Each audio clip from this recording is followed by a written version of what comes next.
The A4 is Audi's most popular car by a country mile. In the cheap seats, you can get into one and still have change out of 50 grand.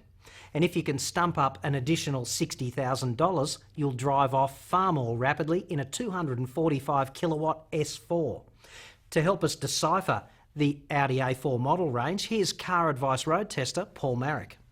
Paul, I get the feeling like you really don't get good value in this segment unless you're prepared to spend something like 70 grand. Yeah, to a degree you're right there. 70 grand gets you a 2-litre turbo with all-wheel drive, and I think that's probably the best way to experience the luxury you get from an Audi plus the performance of all-wheel drive with that turbocharged engine. If you're back at the entry level of A4, you can buy yourself a fully loaded Kazashi, a Mazda 6 or an Accord Euro, and it's got all the fruit, no boxes to tick, whereas your base model A4 really is a work in progress, isn't it? Yeah, that's right. There's lots of boxes to tick, and I think that's the major downside to this car. You can't leave the showroom without starting to, go with options, and that's a real problem when it comes to spending this much money. When you drive an A4, I mean, Audis feel pretty good. They don't make a bad car. We can talk about the price, but the experience itself is pretty good. Yeah, if you put the price aside, the drive is fantastic. You've got really direct steering, the brakes are great, and it handles sublimely, especially in all-wheel drive form. Even the front-wheel drive cars aren't too bad either. Fair enough, but one of the things that's always impressed me about Audis is their build quality and their legendary bank vault closure on the doors. What's the build quality in an A4 like? Oh, look, it's unparalleled. The dashboard doesn't feel harsh like some of the dashboards you get in cheaper cars. The fit and finish is fantastic, and it's a great car to be in. Everything from the smell right through to the doors closing, as you said before. Okay, but how do you rate the steering and road holding? The steering's great. You get really direct response. It's a tight steering ratio on the all-wheel drive cars. The brakes are perfect. You get a really fluid motion, and it's progressive throughout the braking range. The handling is great. You can tilt it into a corner and just bury the throttle. It'll stick without any problems whatsoever.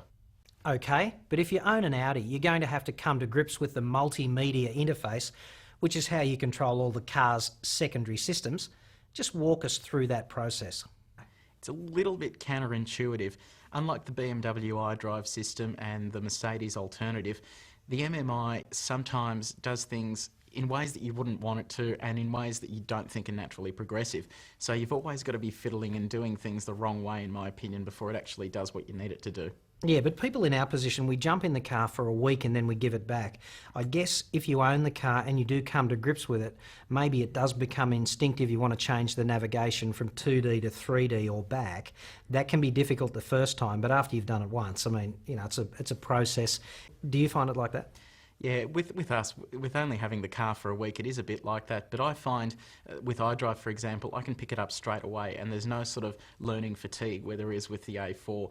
And I find that a little bit annoying, especially when you need to get stuff there and then and you can't take your eyes off the road for too long. Now, our friends at BMW, they're going to be very unhappy to hear you say that the A4 experience is unparalleled. Is it really unparalleled, or can you get the same thing with a different badge when you buy a 3 Series? Yeah, look, I think it's much the same to a certain degree, whereas BMW won't move away from rear-wheel drive. Audi's happy to offer you front-wheel drive if you're not really much of a sports enthusiast, but also all-wheel drive if you like tearing through corners at high speed. The only downside to the package is the DSG gearbox. It's still limited when it comes to coming to a halt and also taking off. You get that bit of a clunk, which I think they really need to fix. It's been far too long now.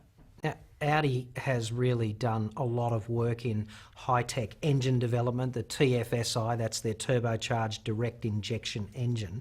That's a pretty special engine. I mean, BMW also take a different tack with their straight sixes.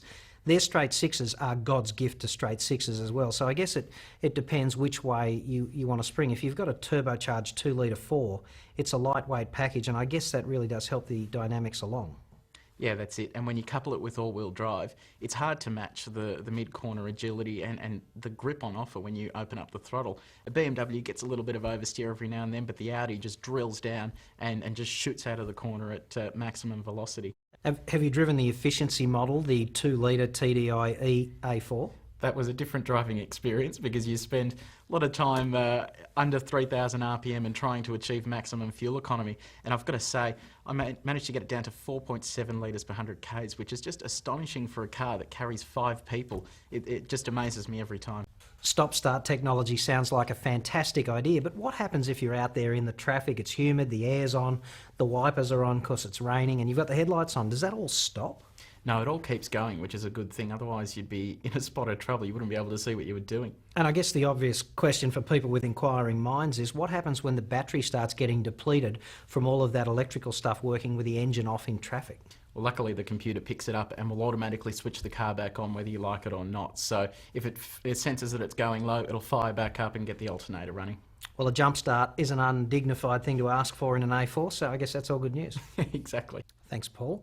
That was Paul Marrick. And I guess the A4 is on your shopping list if you've got at least $70,000 to spend. You can read the full A4 review, download the specifications, add your comments, and even get a quote from an Audi dealer. Just follow the links on this page.